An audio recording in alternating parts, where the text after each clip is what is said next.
Vamos a continuar ahora, partiendo este segundo bloque con Sebastián Laclaver, máster en diseño urbano de la Universidad Tohoku en Japón, doctor en arquitectura y estudios urbanos de la Pontificia Universidad Católica de Chile y docente del Departamento de Arquitectura de la Universidad Técnica Federico Santa María. La ponencia se titula Ciudades costeras en Chile y riesgo de tsunami, prototipos de evacuación vertical. Bienvenido, Sebastián. Hola Javiera. Bueno, antes que nada me gustaría agradecer la oportunidad a todo el equipo organizador del seminario. Estoy muy contento de estar acá y siempre para mí es interesante tener la oportunidad de hablar de arquitectura y resiliencia, que es un tema en el que creo que no nos metemos lo suficiente y me parece que es vital de cara a los desafíos que enfrentamos hacia el futuro. Como un par de declaraciones súper breves respecto a la presentación que hizo Javiera. Soy candidato a doctor, no soy doctor todavía, entonces se me puede cobrar. Y soy efectivamente académico de la Universidad Técnica Federico Santa María y también de la Universidad de Santiago de la USACH, y algunos de los proyectos que voy a mostrar hoy día son de la USACH, entonces para dejar eso también como aclarado.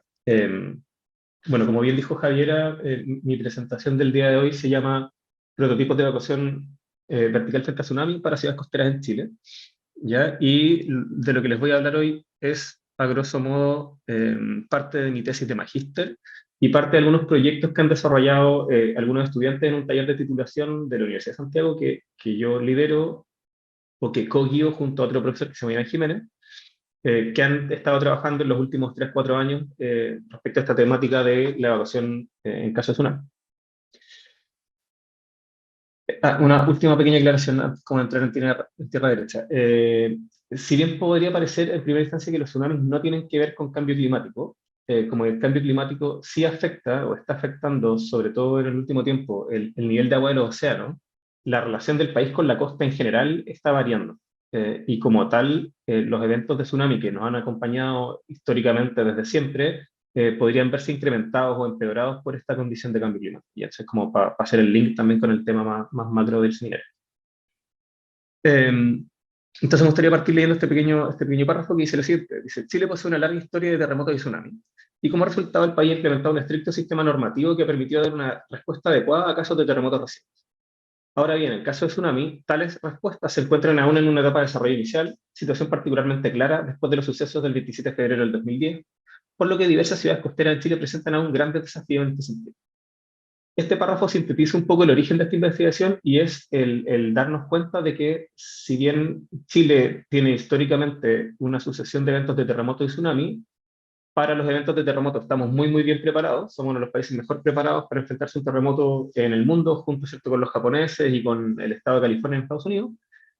Para los tsunamis parecíamos no tener respuesta. De hecho, no existía norma ni regulación alguna respecto a tsunamis antes del año 2010.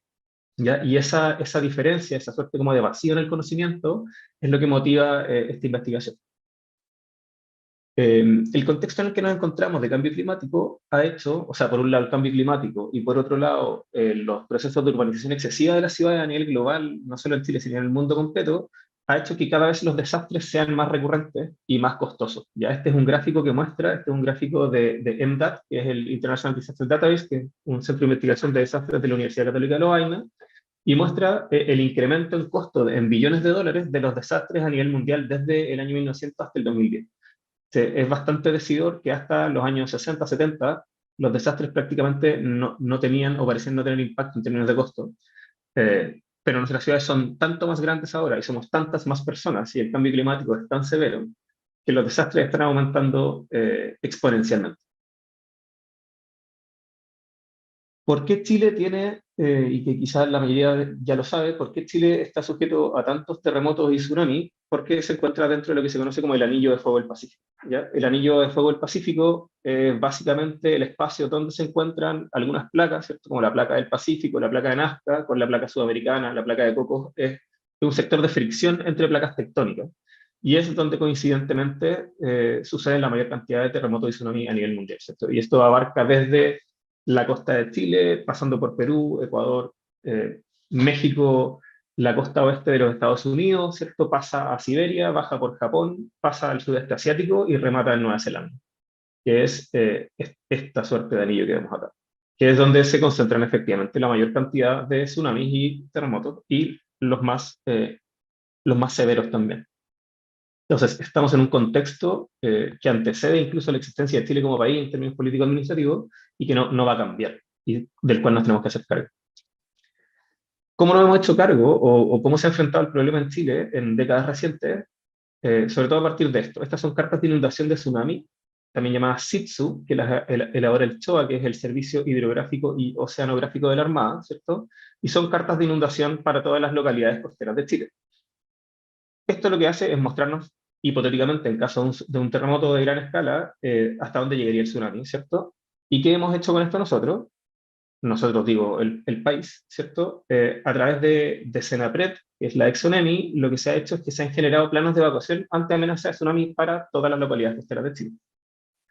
Esos planes de evacuación, ¿cierto? Que vienen de esta primera información, que son los SITSU, se pueden sintetizar de modo muy esquemático de la siguiente manera y se componen de tres partes. ¿Ya? Lo primero que tenemos es una línea de seguridad, que es la cota, normalmente ubicada a los 30 metros de altura respecto al nivel del mar, es la cota de seguridad desde la cual, desde ese punto hacia arriba, la ciudad está segura, supuestamente, ¿no? Después hay una segunda línea o un conjunto de líneas que son las vías de evacuación, que son estas flechitas celestes, que se mueven perpendicularmente a la línea de seguridad, y donde se cruzan ambas líneas, ¿cierto? Donde se cruza la vía de evacuación con la línea de seguridad, tenemos los puntos de encuentro. Esto es en resumen en los sistemas de evacuación ante tsunami de todas las ciudades costeras de Chile. ¿Qué pasa con esto? Que en muchos casos, sobre todo en casos como los que estamos viendo acá, que son Iquique y La Serena, los requerimientos para que ese sistema funcione no se cumplen, en particular porque las vías de evacuación son muy largas. ¿Ya? Las vías de evacuación, según Senapred, debieran medir hasta 1 kilómetro de largo. ¿Ya? Y tenemos acá el caso de Iquique y el caso de La Serena, en que muchas vías tienen más de 1 kilómetro de largo, y tenemos vías que incluso llegan a los 2 kilómetros de largo. Por lo tanto, hacen imposible la evacuación. ¿Qué se hace con eso? ¿O dónde aparece como esta intención o esta idea de proyecto? En disponer en las vías que son más largas, en puntos intermedios, estructuras de evacuación vertical. Y aquí me tomo un poco de un manual de FEMA, que es la ONEMI o el Senapred norteamericano, que dice lo siguiente. Dice, si bien en caso de tsunami la primera prioridad es siempre la evacuación horizontal hacia terrenos altos, es decir, hay que caminar hacia arriba, esto no siempre es posible debido a las largas distancias desde la costa hasta las zonas seguras, a pendientes excesivas que dificultan el movimiento o a los tiempos de advertencia que a veces son muy cortos, especialmente en los casos de tsunami con origen cercano a la costa. En dichas ocasiones, refugiarse en el lugar o refugiarse cerca del lugar a través del uso de estructuras de evacuación vertical puede ser una alternativa válida para escapar de los riesgos del fenómeno. Y esto está declarado en un manual de FEMA del año 2009. La pregunta ahora es, la pregunta del millón de dólares es, ¿qué es una estructura de evacuación vertical? Porque si bien el problema del tsunami es un problema bastante extendido, las infraestructuras de evacuación vertical como tipología arquitectónica o constructiva solo existen en 3 países a nivel mundial al día de hoy. O sea, no es que solo en Chile no tengamos estructuras de evacuación vertical, sino que es que prácticamente nadie tiene. Hay estructuras de evacuación vertical en Japón, sobre todo después del 2011. Hay estructuras de evacuación vertical en Indonesia, sobre todo después del tsunami del 2004. Y hay una estructura de evacuación vertical en Estados Unidos, en el estado de Washington. Entonces podemos entender desde esta perspectiva que la intención de desarrollar algo como una infraestructura de evacuación vertical es bastante desafiante en términos de que es una tipología que no existe. No solo en Chile, sino que a nivel como de referencia, versus algo como un colegio o un hospital, está muy poco desarrollado. Entonces, ¿cómo se diseña eso? Y esto nos remite a la siguiente pregunta. Este es un libro que se llama Architecture Possible Here, de Toyo Ito, Kumiko Inui, Sou Fujimoto, Kishisa Hirata y Naoya Hatakeyama, del año 2012, en que ellos se preguntan, ¿es la arquitectura posible aquí? ¿Ya? Hablando de Japón, en el fondo, ¿es la arquitectura posible en Japón? Y creo que es una pregunta que muchos en Chile nos hemos hecho alguna vez. ¿Es la arquitectura posible en Chile? ¿Es este un terreno susceptible de ser habitado? ¿Y qué arquitectura es esa que es posible en un terreno como este? A la aproximación a la que hemos llegado un poco, sin desmerecer en absoluto el trabajo de una gran arquitecta como Zaha Hadid, es que la visión tradicional de la arquitectura, el diseño desde la tradicionalidad de la arquitectura, no nos sirve. No nos sirve porque estamos hablando de eventos que son extremos y tenemos que salirnos de los límites tradicionales de la arquitectura y buscar referencias en otros lados. Como por ejemplo podría ser esto es la cápsula espacial Apolo 14, está expuesta en el Kennedy Space Center en Estados Unidos, que entra de vuelta a la atmósfera el año 1971. Nosotros asimilamos como taller que el entrar de vuelta a la atmósfera es un esfuerzo similar a enfrentarse a un tsunami de gran escala. Entonces, por acá van nuestras respuestas. Es una arquitectura más desde la infraestructura que desde lo puramente arquitectónico. Hemos definido, y esto ya lo voy a ejemplificar con algunos proyectos que vienen ahora sobre el final, algunos criterios que deberían cumplirse para una estructura de evacuación vertical. Y son básicamente tres, ¿ya? Lo primero es hablar de acupuntura y plugins, ¿ya? Dice la gente, dice, debido a la falta de espacio y a la densidad de los tejidos urbanos existentes, es decir, las ciudades ya existen, las estructuras de evacuación vertical deberían mantener una escala reducida para lograr trabajar en los intersticios y vacíos de pequeña escala a modo de acciones de acupuntura urbana. Es decir, las ciudades ya existen, no podemos borrarlas y hacerlas de nuevo, y tenemos que trabajar con lo que la ciudad nos entrega. Segundo, flexibilidad y dualidad de uso. Dice, resulta clave entender la necesidad de espacios flexibles que pueden modificar su uso según sea requerido, albergando así una diversidad de usos no solo orientados a situaciones de desastre, sino también a la vida diaria. De manera que estas estructuras sean parte integral del tejido urbano y de la vida de sus usuarios. Esto es un punto clave para poder sostener como la viabilidad económica de un proyecto como este. Si el proyecto solo se va a usar cada 100 años, es imposible que se financie y es imposible que se construya. Tienen que ser proyectos de alguna manera reversibles, ¿no? Que pueden funcionar como una cosa y después como otra. Y por último, independencia y autosustentabilidad. Las estructuras de evacuación vertical deben proveer a los evacuados de condiciones mínimas de confort, higiene y refugio, al menos para las primeras 12 horas después de ocurrir el desastre.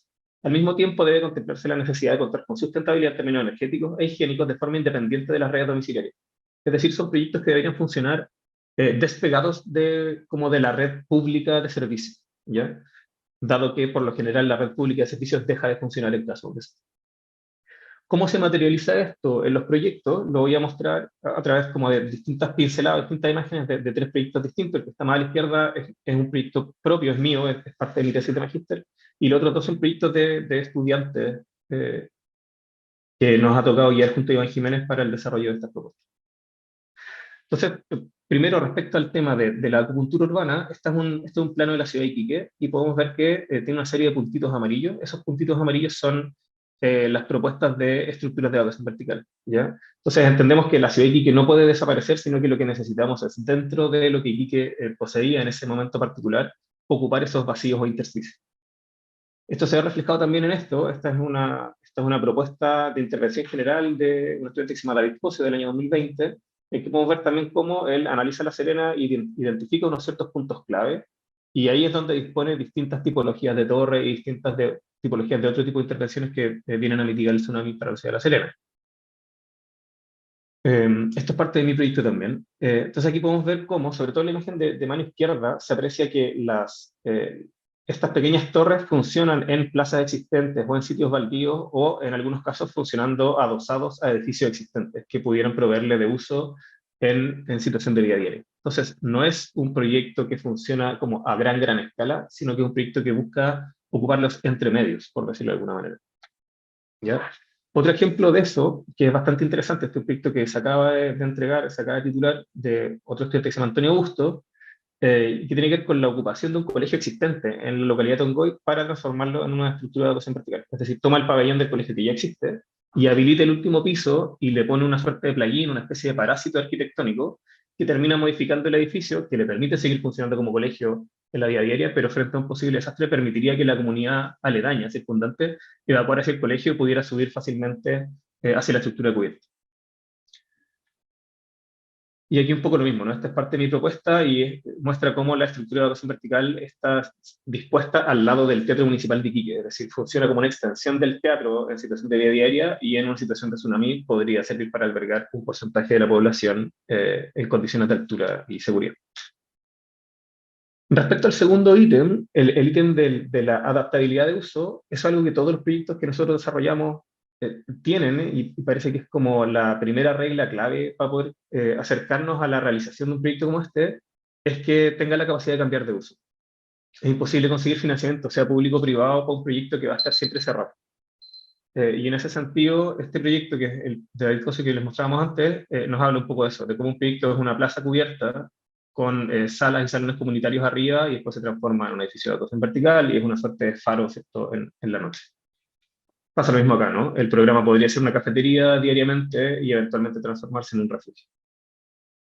Por último, parece relevante también mencionar que para un proyecto como este, que busca un cierto nivel de independencia energética, se hace indispensable contar con paneles solares, baterías, grupos de electrógeno, estanques de agua que permitan que esto no dependa, ¿cierto?, del sistema más general, que es lo que estamos mostrando aquí un poco en este despiece, que muestra la independencia del sistema. Por último, en términos de desafíos futuros, hay un par de cosas que hemos empezado a hacer recientemente, yo diría el año pasado, que tienen que ver con la experimentación más como científica, entre comillas, respecto a cómo definir la morfología estructural de este tipo de sistema o de este tipo de edificios, cómo se apoyan. Es mejor tener una gran pata, como lo que vemos aquí a mano izquierda, o necesitamos tener varias patas pequeñas, cómo son geométricas esas patas, sus secciones continuas variables, cómo se disponen, etcétera, etcétera, etcétera. Y eso lo hemos ido experimentando primero con modelos digitales, ¿cierto? Con software como Flow Design, y estamos pasando ahora a posibilidades de experimentación análogas con una suerte como de mesa hídrica que le decimos nosotros, que es una mesa que corre agua y las maquetas se ponen sobre eso. Entonces, aquí hay una posibilidad de experimentación futura y de perfeccionamiento que estamos explorando, que se ve también reflejada o se aplica también en posibilidades de incorporar a estas torres o que se relacionen con soluciones o propuestas de infraestructura basadas en la naturaleza. Que, por ejemplo, tuvimos este año una propuesta de parque dunar, en que buscábamos también estimar un poco el posible impacto del agua sobre el parque dunar, definir las especies, etcétera, etcétera, etcétera. ¿Por qué hablamos de desafíos futuros? Porque estamos en este momento trabajando con el MIMBU de la región de Coquimbo para tratar de efectivamente realizar la primera estructura de evacuación vertical en Latinoamérica. Hay una serie de, como de topes administrativos, pero ojalá podamos sacarlo adelante. Eh, Eso es todo. Muchísimas gracias por su tiempo. Perdón, me pasé ahí por ahí un par de minutos. Muchísimas gracias. Gracias, Sebastián. Todo súper bien con el tiempo, así que no te preocupes. Y gracias también por traer esta temática tan relevante también dentro del contexto del cambio climático.